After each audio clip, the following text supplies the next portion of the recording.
Welcome to Spiritual and Sassy, the podcast where we bleed deep soul wisdom with authentic confidence.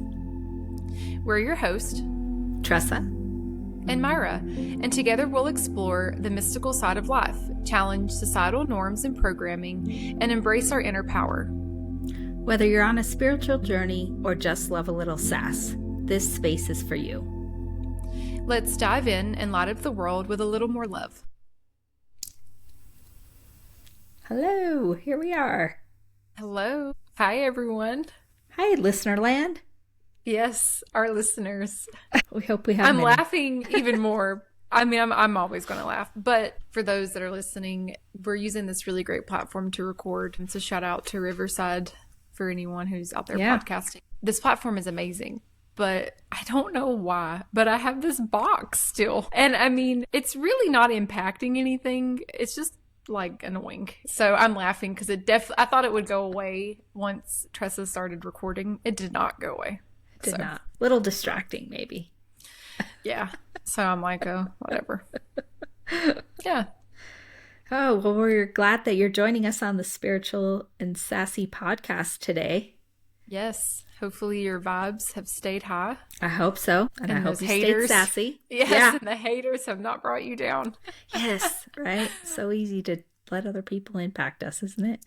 Yeah. Yeah. Oh, I know. Protecting your energy. Yeah. Is like probably the number one thing I've learned, I think, over the past few years is how to protect your energy. So how do you do that? That's not really today's episode, but yeah, I was like, are we going to talk about that? Throw that in. We could throw that in. I think that it's naturally. So if you've listened to the intro, or if you're just now tuning in for the, and this is your first episode, and you do go back and listen to the intro, yay! If not, cool. We're so glad you're here. But I did not have the words to and words are words, but I never really had the words to define kind of this natural ability that I've always had, where I listen to people, I offer advice. In high school, I think I won like the Oprah Award or something, where people just felt drawn to, to talk to me. And then they wanted to hear what I had to say, and then they wanted my feedback, and then this and this and that. And whether or not I wanted to be involved, I was involved somehow. And, this is actually, that divine timing over here. It's really interesting because one of my brothers has gone through multiple separations and divorce, whatever. And that's cool. It was great. He's doing great, but it's, they were not great in the moment, and especially one of them. And at the time he really leaned on me and, that natural ability where it's to listen and to be there and to be devoted. At that time, I didn't know how to protect my energy. And I was this was several years before I ever met Tressa. I mean, it was really, I was not even in the same, county yet that I met Tressa. It was it was a really early in my, journey of life here. And I never turned him away, regardless. Like, I listened to every call, every conversation, anything that I could do and help without even going through it. But because I didn't know how to protect my energy in the time, I was consuming. I don't know if that's the right word, but I was absorbing probably. Yeah. His energy. And I felt like I went through the divorce. I really felt like I actually had been through a divorce. And this has happened to me multiple times with different people in my life, and actually around one of that same subject, and I'm so thankful that I've been there for those people. But until I learned how to protect my energy, I feel like I would have been I think they think I was great during the time, but I could have been way better. But it didn't really impact them. When I was absorbing the energy, it impacted my own marriage and my husband and my family life and my personal self, because I didn't know how to disconnect what was happening to me versus happening to someone else. And, if you're new to the spirituality and new to terms like energy, energy is kind of a buzzword right now. So it's everywhere. But if you want to take it out of that perspective, like I said, I couldn't separate my own reality. And that sounds kind of silly, but if you've ever been there for someone, or if you've ever had a person go through a traumatic experience, no matter what it is, if you're their person going through it with them, it almost feels like I'm sharing what you're sharing. And it's the beauty of empathy and being human, but there's a way to handle it while still protecting yourself and not taking on that energy. And it's when I said it was interesting this is happening is actually last night my brother talked to me on the phone and he thanked me for that. And this was like 8 years ago. And he has never actually thanked me for it. And I knew that he appreciated it. I didn't need to thank you. I didn't need to talk about it again. Like I was cool. Like it was an understood, like I understand. Is good. Yeah, like we're cool. But it was really beautiful, because it's an acknowledgement like, hey, I've never said this before, but I remember and I know what you did and thank you for that. So it's weird because it happened last night and here we are. And here we are. Yeah. Yeah. Yeah, I love that. Yeah, I get it. I'm an energy worker. I work with clients all the time in different modalities. And years ago, before I even knew that this was going to be a path that I would be drawn to, I would be in a store and, somebody would come up to me, a complete stranger, and tell me really sometimes some intimate details about their life, tragic things, and I realized that I just had that energy where people could feel like a safe space. My husband used to joke, he'd come around the corner, he's like, who's that? I'm like, no idea, no clue. And he would tease me that I care somewhere on here that people I care, come tell me, which I do care, but it was really interesting. And then as I moved into becoming an energy practitioner and a life coach and all the things that I do now, it was vital that I understood how to transmute the energy, never keeping it to myself. Like I'm just holding space for them to have an experience. And I will walk out of a session and literally not have any memory of what we talked about. Like I'm helping them navigate it, but it is theirs, not mine. And without that capability, it can be really, you couldn't do the work that you do because you can't take on everybody's stuff. But yeah, I think as an upcoming episode, we should dig more into that too, because there's some like practical things you can start with until you can kind of learn how to get better and better at that. Because it is something that can be a struggle for people. Yeah, because I would love to dive into that and I'd like to interview you about it because everybody's on a different life path here. And so you've got some people that have these isolated experience, like what I mentioned, my one-on-one experience. And then there's people, I have a ton of people that come up to me and share lots of things with me. I end up trying to help them and work through it with them, but you do it on a much larger scale because it's also, it's your practice and you are dealing with a lot more individuals. And so I think that it would be a beautiful episode to talk about the spectrum of what that looks like for some people, whether it be, a couple people or one person in their lives, they're going through something with versus if they're in the field of energy work or they want to move into being an energy practitioner, what are ways that could help prepare them to protect their own energy as they grow and start helping work through other people's energy. Yeah. So stay tuned for that. We've got an idea for another episode coming up. Yeah. So, yeah. I love that. We'll dig into that. A little sneak peek. Yeah. A little sneak peek. That's us. I'm going to have to write it down so I don't forget. Just being fully transparent. Like, you're the young one. You're the memory here. I'm like, I got to jot it down. That's so But funny. Today, what do we want to talk about today, Myra? Yeah.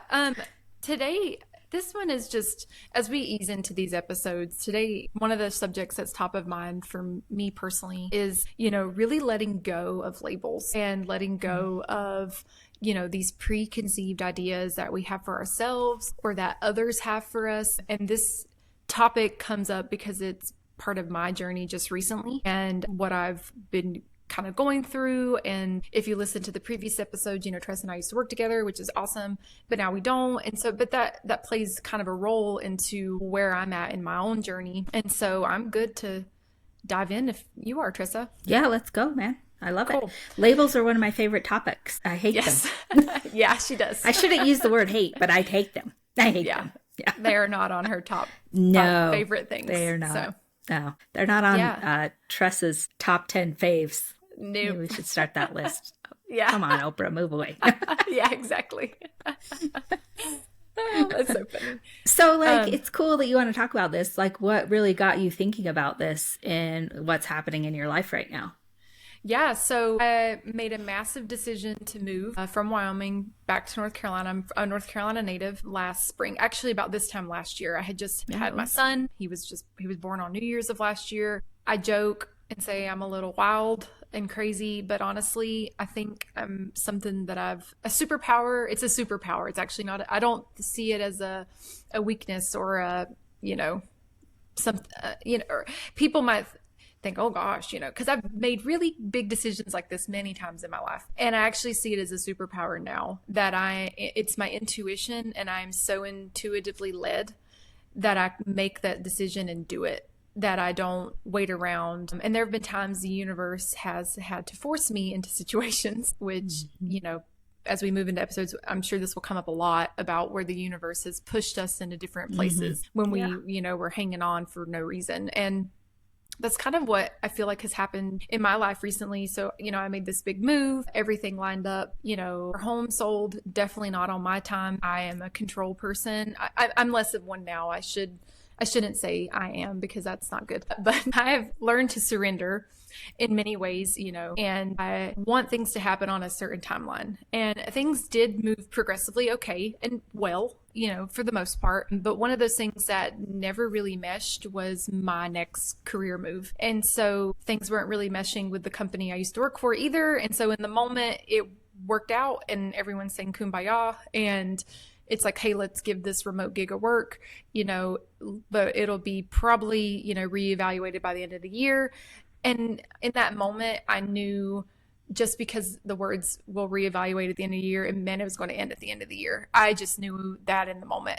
This isn't going to last forever. And so, okay, cool.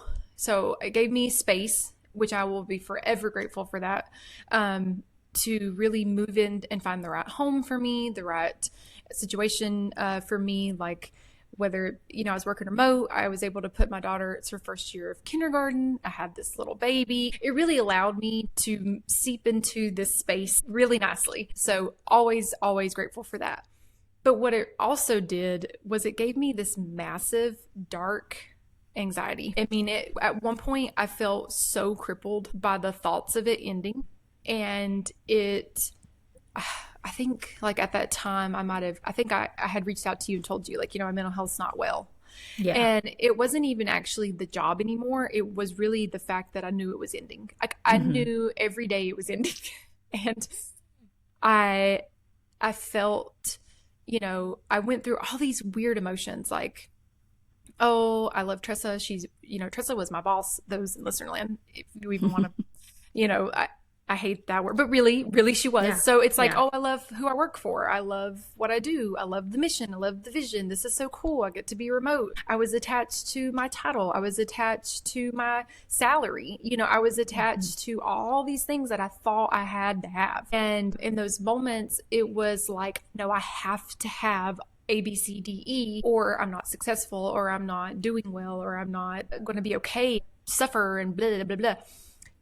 I mean, yes, you guys that are listening probably think I'm very dramatic right now, but it's what I went through, and we've all had this is anxiety, folks. Like whether or not any of this was real, it was all the anxiety that I was experiencing during that time. And, every time I would think to look for new jobs, it wasn't really aligning. It didn't feel like, but I was always holding on. I was always holding on to something else. So my energy was constantly split. And then I was always comparing to my previous job. And so that was even worse. It was just this super constricting energy. And, I kind of knew when I was out there the last time before I even got on the plane, when I had anxiety even getting on the plane, I wanted to just say, forget it. Don't call me. I just knew something. I just was like, Don't call oh me. my I'll God. call you. Never. Yeah. And I even told Blake, which is my husband, for those that don't know, I said, this is the last time I'm going out here.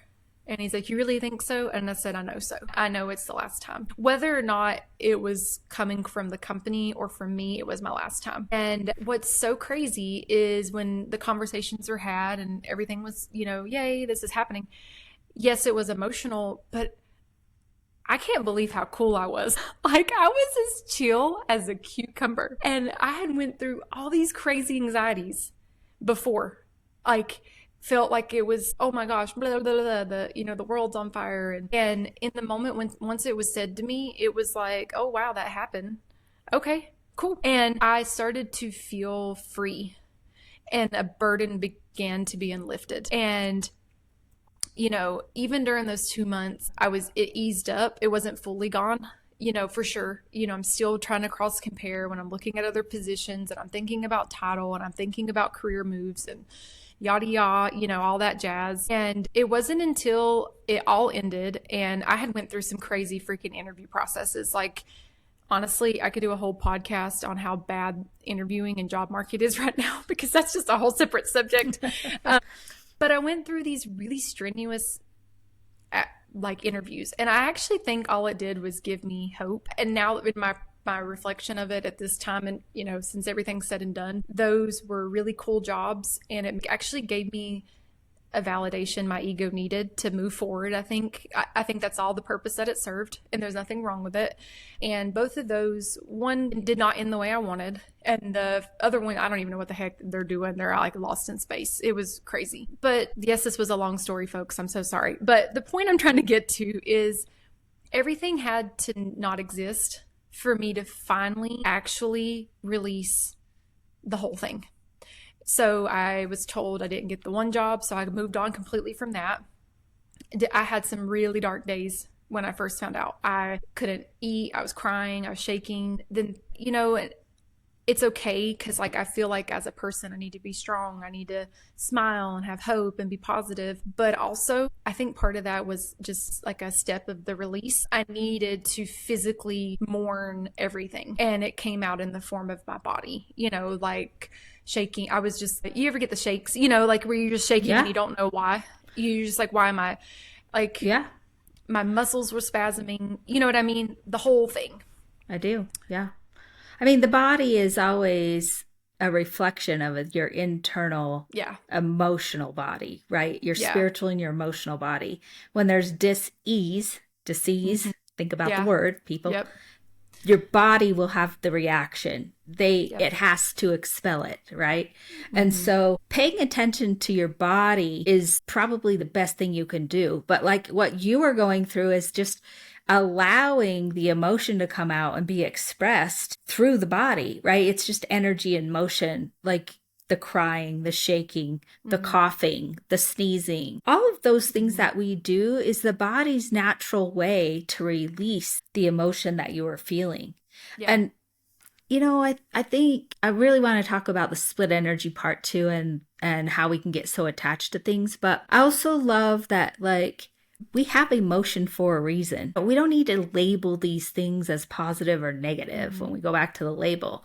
Like, you called it a dark space and that's how you felt, and to let yourself feel that sadness or whatever it was that you were feeling, whatever term it was, is so important because then you let it move through the body versus trying to put on this superficial, and that's what it would have been, this superficial, you know what, I'm okay. I've got to be positive. I've got to smile. I've got to pull myself up by the bootstraps. All that bullshit that society structures teach us. That's not true. Sometimes you feel like crap. You were disappointed. You had expectation. You'd built this up and then it all came crashing down and you allowed yourself to go through what your body, your spirit, your energy needed to. Yeah. And that's exactly what it was. And I feel like even those couple months, like transitioning out of the job, it was superficial. It was the smile, this is cool, I'm okay, I'm great. And at the same time though, I don't even know what I would have felt really, because when people want you to be crazy and miserable and sad, and I've also learned that too, people's energy also impact your situation. And so I really think I love the former company. I have love held in that space. I needed to remove myself from the people, the thoughts of the people, the feelings of the people, of the company, of anything about it. I needed it to just get out of my life. And it's so crazy, but so I went through all that. And then once I released, I have no joke, folks. And it's been the craziest experience. I've had an interview every single day for the last 3 weeks. So every business day for the last 3 weeks, and sometimes two a day. And then I would just get them in the middle of the night. I would get requests to do interviews. I've never had this happen to me. And I've been applying off and on for years. You know, that's just life. I mean, no offense to anyone here, but you know, it's just life. Like, throw your hat out, see what happens. You know, even before I moved, I had applied. There was just craziest thing. And it was when I finally, like, in those moments, like between my husband and I, we both agreed this is it. All that really matters actually is we love each other. We love our children, and whatever the heck happens, happens. There is no salary expectation. There is no financial obligation. There is no status. There is no title. Whatever you want to do, you go for it. And once we finally both went through that, I think it really opened up all these channels. And I've been interviewing like crazy, and I've actually learned so much about myself. I've learned what I like, what I don't like. I've learned that all the companies are actually the same, and all the problems I faced previously, everyone else is facing them. I also kind of learned some of the things that really dissatisfied me in my previous job were actually just part of the industry, you know, and did I even want to remain in that industry? Not even like the formal industry. I'm talking like marketing, because I was in, you know, portion. The marketing side of it, you know, and I've seen how, you know, brutal it is, and it can be great and beautiful, because I love creative. That's one of a lot of the interviews that I was selected for. They're like, oh my gosh, you are strategic and you're creative. This is crazy. Whoa. And that was something they were looking for. And so those interviews were exciting and fun, but none of them felt totally like, okay, this is it. Well, I interviewed with a different company in the middle of all this for a role that was just out of, you know, nothing that, I mean, real talk. The role that I have accepted, literally did it every day in my job. I mean, if everyone in the whole company does it every single day.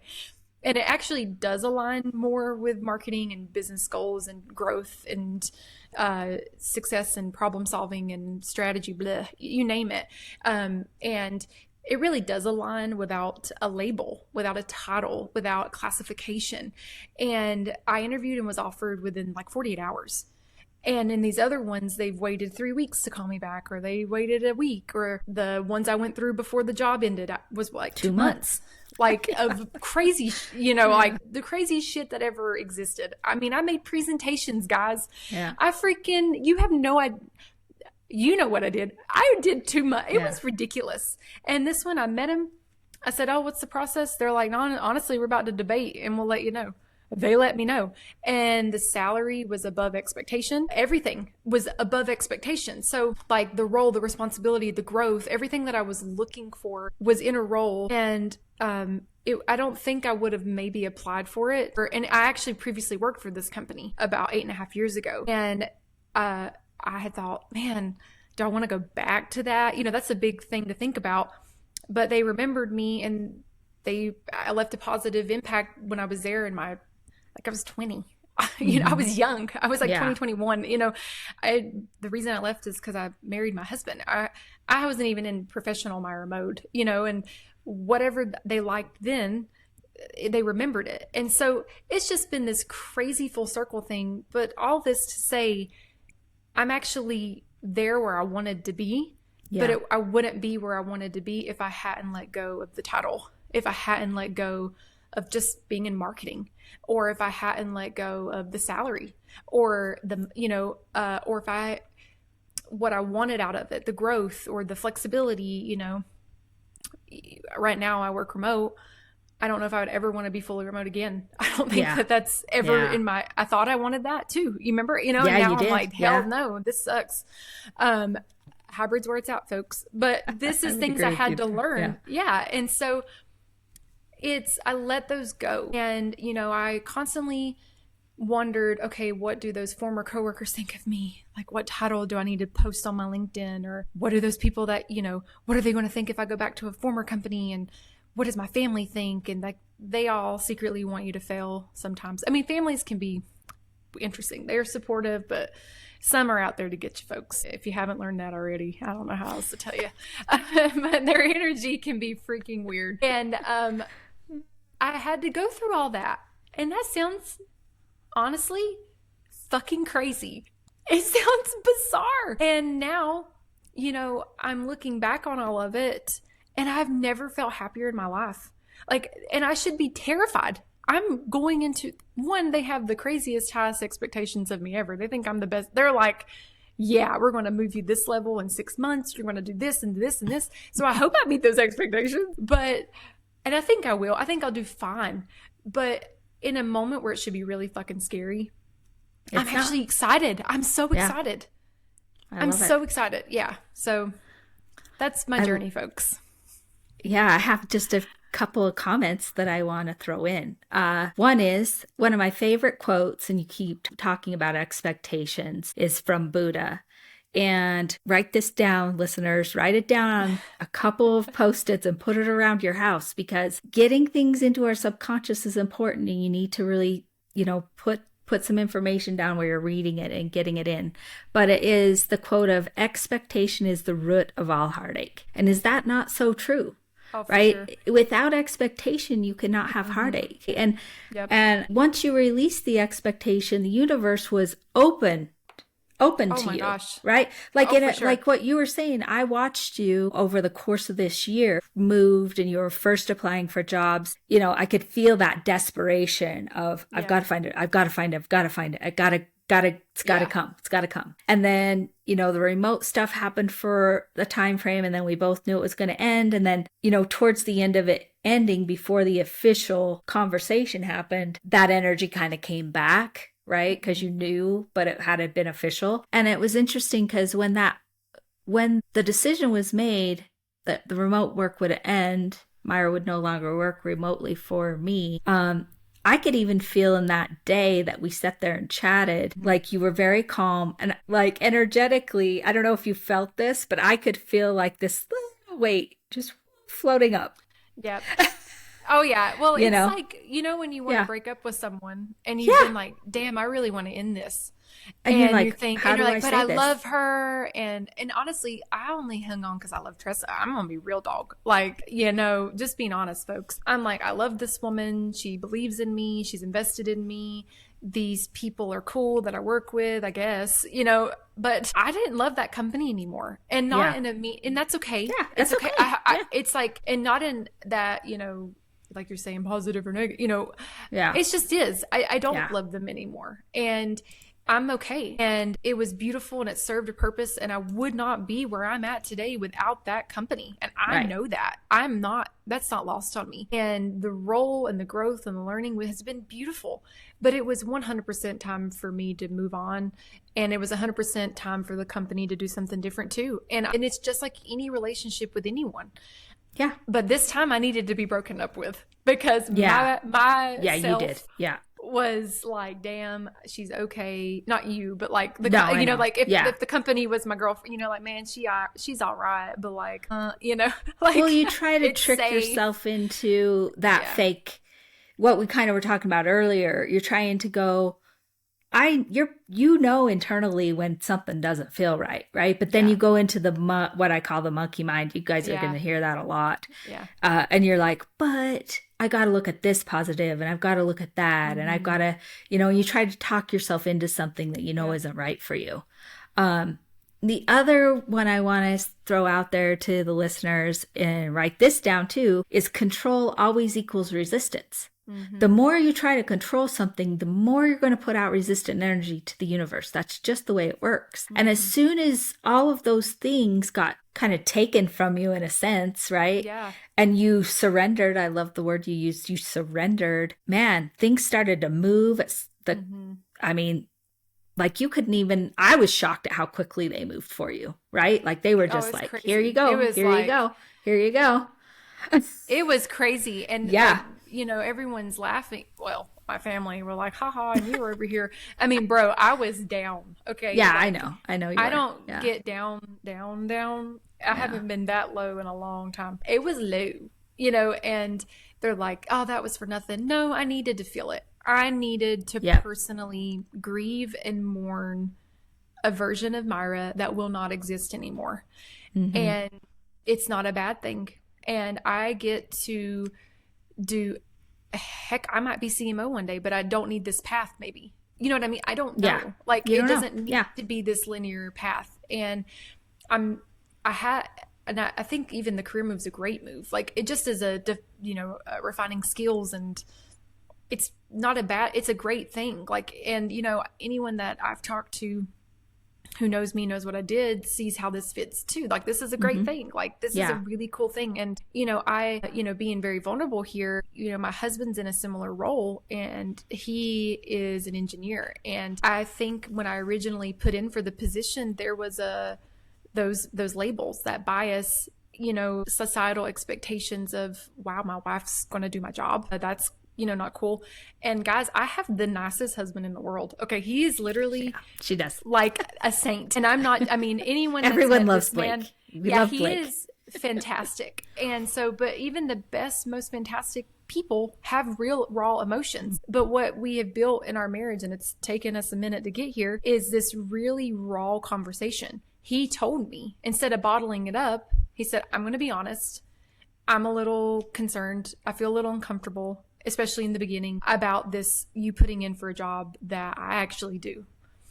And then once went through this release, it's like he did, like I said, he did too. Once I got interviewed, once I started interviewing, once he heard, it's like everyone's shift just started to change. Everybody's shift. We let go. He was open to the change. I was open to the change.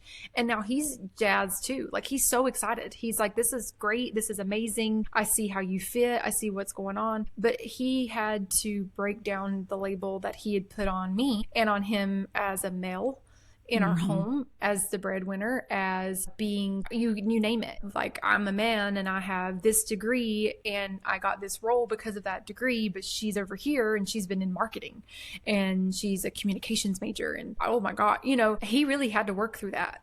But being raw and honest is the difference. Instead of suppressing it and it causing conflict in our home and our marriage and in our growth, he released it by speaking it out. Like, he needed to express it. Yeah, he had to express it, which is great. Yeah. And I think a couple of other things is, you talked about, like, you labeled it down to family, and sometimes even family wants to maybe revel sometimes in somebody's despair or not want to see you succeed.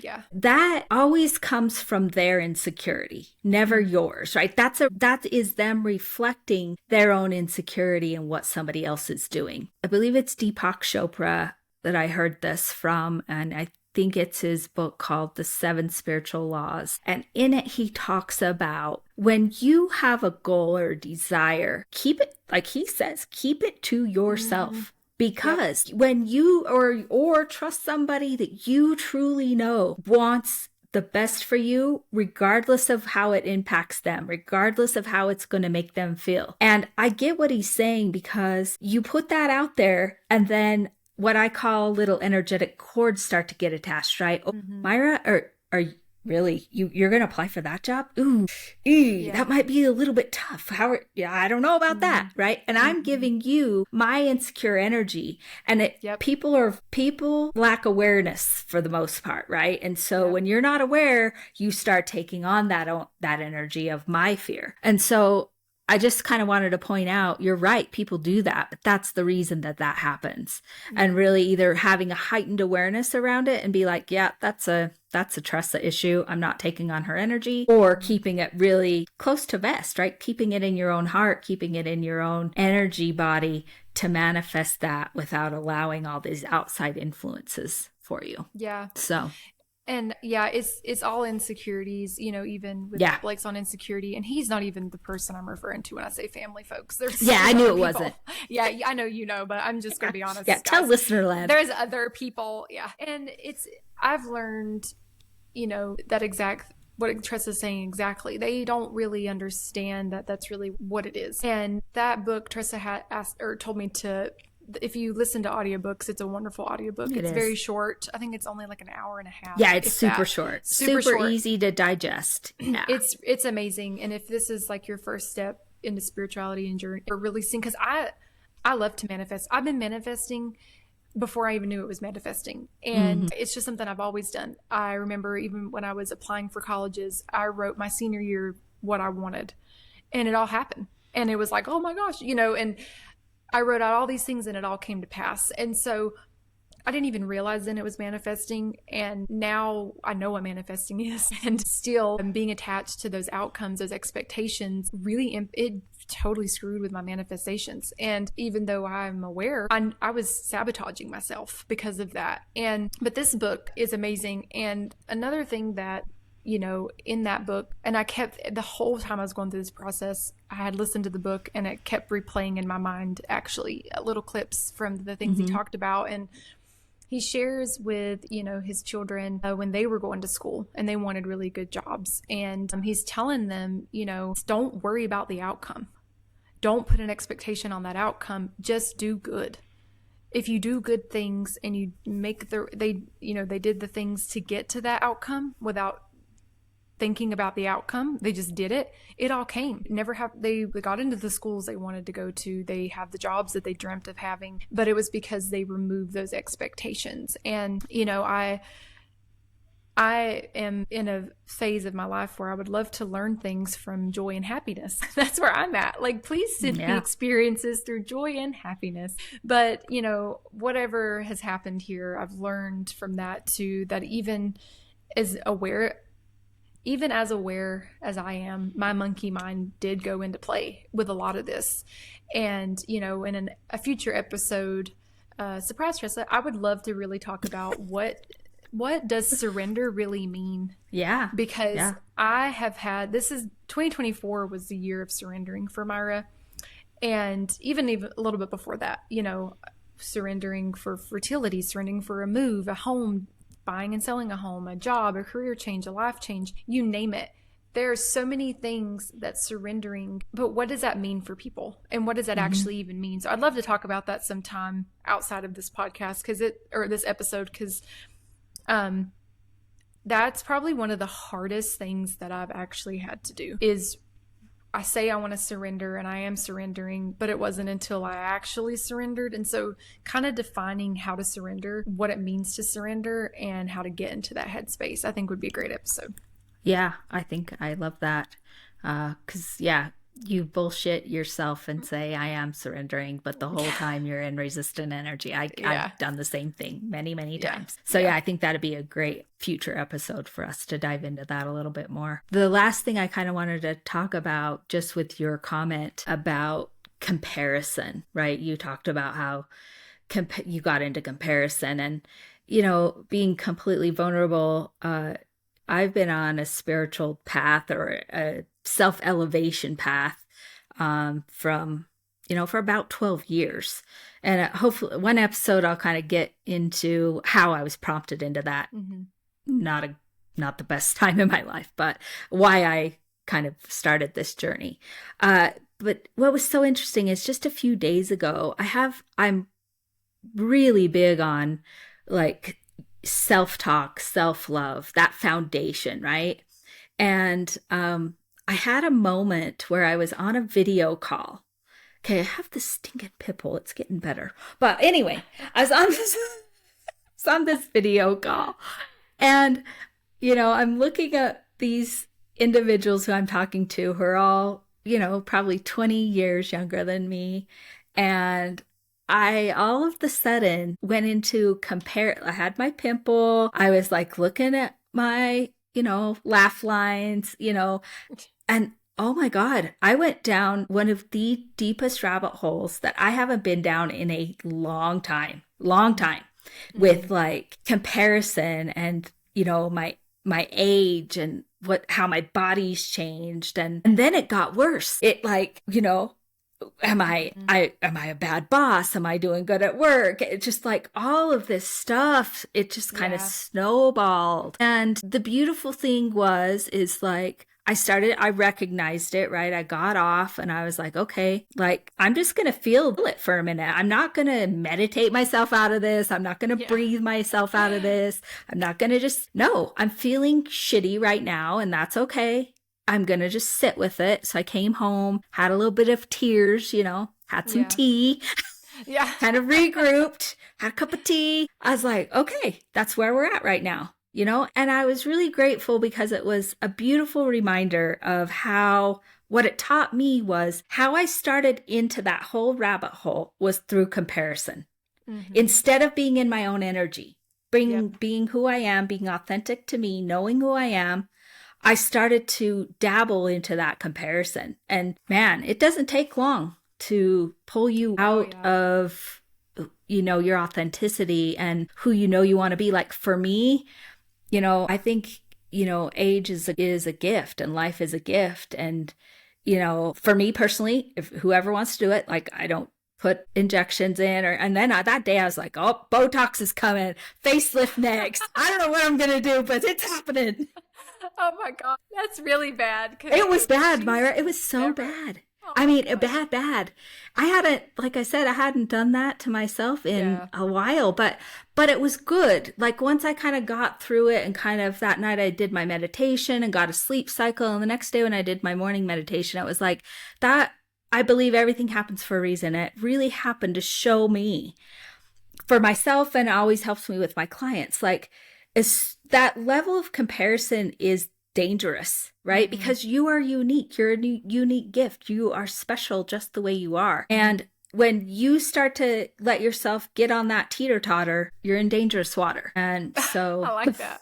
you are. I mean, I was. So it was Oh, good. It was just a good reminder for me. And so I found deep appreciation for it. Right. And then the next day I felt great and things were moving fine. But I yeah. think we always get these little contrasts and these little reminders from the universe when we really need them. Right. Yeah. And I needed it. I So agree. Yeah, and we live in a day and age, where everything is out there to compare to. exactly. It's Yep. heightened, it's amplified, and I oh, I never want to get on LinkedIn again, honestly.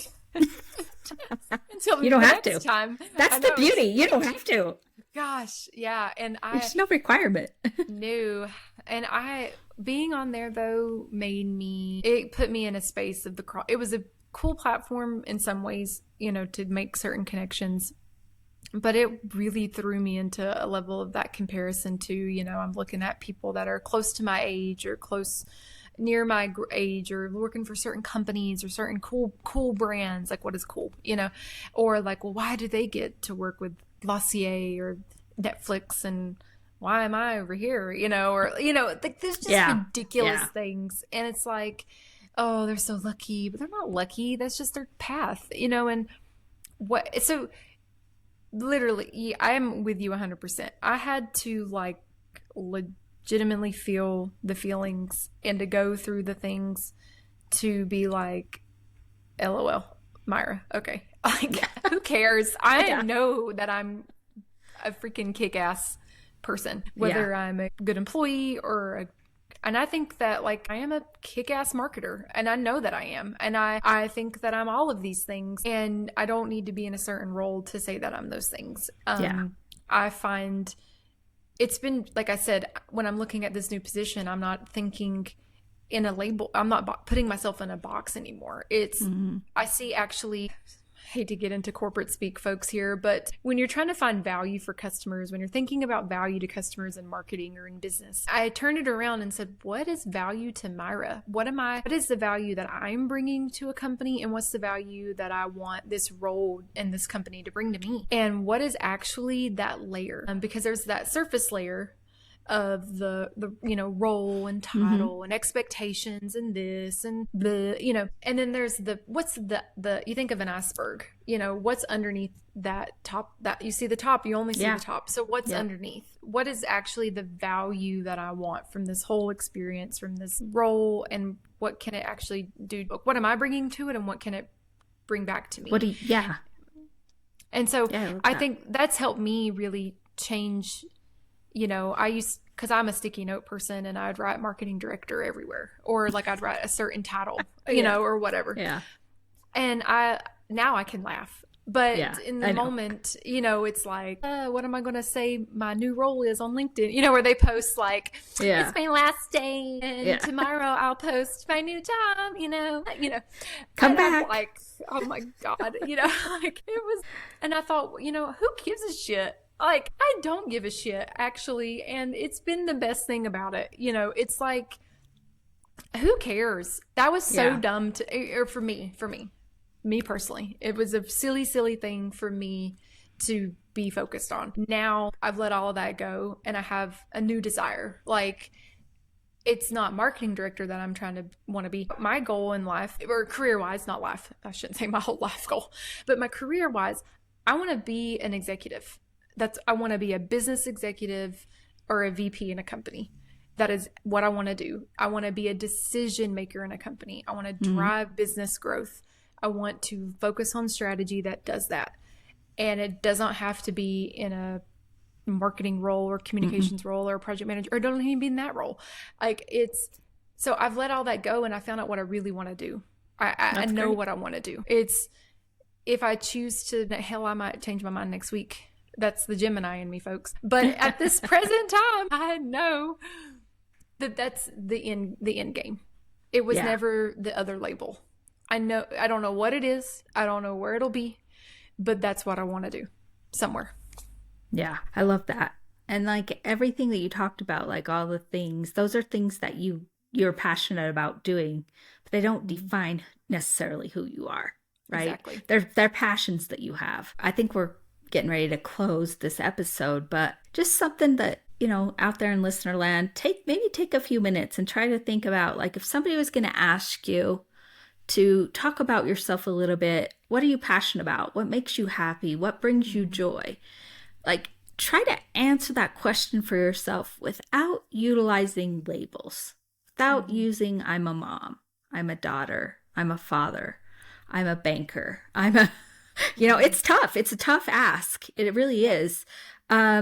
Especially here in America, right? Like when we meet somebody, what is most commonly one of the very first questions that we ask somebody or they ask us is, what do you do for a living? What the fuck does that have to do with who I am? Anything, exactly. Like, honestly, exactly. Like what I do for a living does not define who I am. But we're so programmed into that, right? And so that's the way our monkey minds function, right? And you were talking about that, like, oh my God, what role am I going to put on there? How are people going to perceive me if I'm not CMO, marketing director, blah, blah, blah, whatever. Toilet cleaner. Yeah, exactly. And so, I don't know, just a fun challenge. Love to hear some comments from people on what they come up with out there in listener land. And it goes, and I'll shut up, folks, but it goes past, even like your career labels. I've met people who define themselves by their traumas or challenges in life, excuse me. Like I know someone, and every time they introduced themselves, they said they were a recovering drug addict. And I'm like, wow, I'm proud of you. I am so proud of you. But that doesn't define you, and they are still letting them be defined by that. And so, that's kind of a left field example here, but I just want to say that to the listeners, when you're thinking about like who you are as a person, none of that defines you. Your past experiences don't label you. Your current experiences don't label you. Your environment, your socioeconomic status, your upbringing, those things that society wants you to think defines you, they don't. And so I love the exercise Tressa's suggesting, and if you want to put them in comments or some, put it out here, kind of ways to see your value without it being labeled. If you want to share it, share it. If not, keep it private. Do it anyways. But, do it either way. But love to see some of the ideas, because I think that helps, right? We're humans. We learn through stories. We learn through connection. So like sometimes if somebody shares, it could trigger something in somebody else. So whatever you feels right for you. So, well, this has been an amazing episode. Loved this conversation. Me too. Think we're going to close for today, but more to come. So stay tuned. But until next time, keep your vibrations high and stay sassy.